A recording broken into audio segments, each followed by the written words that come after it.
Hi all. இன்றைக்கி ரொம்ப simple, easy and tasty snack item தான் ஒன்று பார்க்க போகிறோம். ஸோ அது என்னென்னு பார்க்குறதுக்கு முன்னாடி உங்களுக்கே தெரிஞ்சிருக்கும், நான் ஃப்ரை பண்ணிகிட்ருக்கேன். ஸோ அது பார்க்குறதுக்கு முன்னாடி என்னோடய சேனலை புதுசாக பார்க்குறீங்கன்னா சப்ஸ்கிரைப் பண்ணிவிட்டு பாருங்கள். வாங்க இப்போ என்ன பண்ணுறேன்னு பார்க்கலாம். கார்ன் எடுத்திருக்கேன், ஸ்வீட் கார்ன் தான். ஸ்வீட் கார்னை நல்லா கொதிக்கிற தண்ணியில் போட்டு கொஞ்சமாக உப்பு போட்டு வேக விடுங்க. அது நல்லா கொதிச்சோடனே எடுத்து தனியாக ஸ்ட்ரெயின் பண்ணிக்கோங்க. இது அப்படியே சால்ட் அண்ட் பெப்பர் போட்டு ஸ்வீட் கார்னாக அப்படியே சாப்பிட்லாம். பட் என் பசங்க இன்றைக்கி கொஞ்சம் டிஃப்ரெண்ட்டாக செஞ்சு கொடுங்க ஏதாவது கார்ன் வச்சு அப்படின்னு சொன்னதுனால இது வடிகட்டிட்டு, தண்ணியே இல்லாமல் வடிகட்டிட்டு, இருந்தாலும் அதில் கொஞ்சம் தண்ணி இருக்கும். அதனால் ஒரு கிச்சன் டவலில் போட்டு இந்த மாதிரி நல்லா தண்ணி இல்லாமல் நல்லா ட்ரை பண்ணி எடுத்துக்கோங்க. அதை ஒரு பவுலில் போட்டுட்டு அதுக்கு தேவையான மசாலா சேர்க்கணும். இதுக்கு 2 ஸ்பூன் அரிசி மாவு எடுத்திருக்கேன், 2 spoon cornflour, 1 teaspoon chilli powder, 1 teaspoon garam masala, ஒரு ஹாஃப் லெமன் பிழிஞ்சு விட்டுட்டு நல்லா மிக்ஸ் பண்ணுங்கள். நான் இன்னும் உப்பு சேர்க்கலை அதில். இதை மட்டும் முதல்ல நல்லா மிக்ஸ் பண்ணுங்கள்.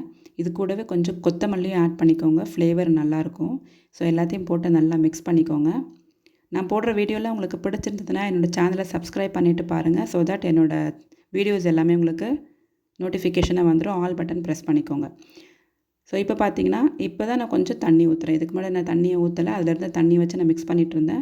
ரொம்ப ட்ரையாக இருக்குன்னு ஃபீல் பண்ணிங்கன்னா கொஞ்சமாக லைட்டாக தெளிச்சுக்கோங்க. தண்ணி தெளிச்சுட்டு இப்போ தான் நான் உப்பு சேர்க்க போகிறேன். லைட்டாக 1 ஸ்பூன். ஆல்ரெடி நம்ம உப்பு போட்டு தான் வேக வச்சுருக்கோம். ஸோ உப்பு தேவைப்பட்டால் கொஞ்சமாக போட்டுக்கோங்க. போட்டு மிக்ஸ் பண்ணிவிட்டு ஒரு கடாயில் எண்ணெய் ஊற்றி நல்லா ஹை ஃப்ளேமில் ஹீட் பண்ணுங்கள். எண்ணெய் நல்லா ஹாட்டாக இருக்கணும். அப்போ தான் அது போடும்போது அதில் போட்டிருக்க மசாலாலாம் பிரிஞ்சு வராமல் நல்லா கிறிஸ்பியாக வரும். ஸோ நல்லா ஹாட்டாக இருக்கிற மாதிரி பார்த்துக்கோங்க. ஹை ஃப்ளேமில் வச்சே நீங்கள் ஃப்ரை பண்ணுங்கள். ஸோ கொஞ்சம் நேரம் விட்டுட்டு நல்லா மிக்ஸ் பண்ணி கொஞ்சம் நேரம் கிளறி விட்டு எடுத்திங்கன்னா சூப்பரான கிறிஸ்பி கார்ன் ரெடி ஆயிரும். பாருங்கள் எவ்வளோ கிறிஸ்பியாக வரும் அப்படின்னு. இதை நீங்கள் ஒரு பிளேட்டில் ட்ரான்ஸ்ஃபர் பண்ணிவிட்டு கடைசியாக கொஞ்சம் கருவேப்பிலையும் 2 பச்சை மிளகா நீட்டாக கீறி போட்டு அதே ஆயிலில் ஃப்ரை பண்ணி மேலே கார்னிஷிக்கு வச்சிங்கன்னா சூப்பராக இருக்கும். இதுக்கு மேலே நீங்கள் பெப்பர் வேணாலும் போட்டுக்கலாம், இல்லை சாட் மசாலா வச்சுருந்தீங்கன்னா போட்டு மிக்ஸ் பண்ணிவிட்டு சர்வ் பண்ணலாம்.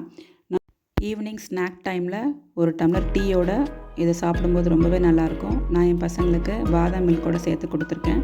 ஸோ சாப்பிட்டுட்டு ரொம்பவே என்ஜாய் பண்ணாங்க. இந்த வீடியோ உங்களுக்கு பிடிச்சிருந்ததுன்னா லைக் பண்ணுங்கள், ஷேர் பண்ணுங்கள், சப்ஸ்கிரைப் பண்ணுங்கள்.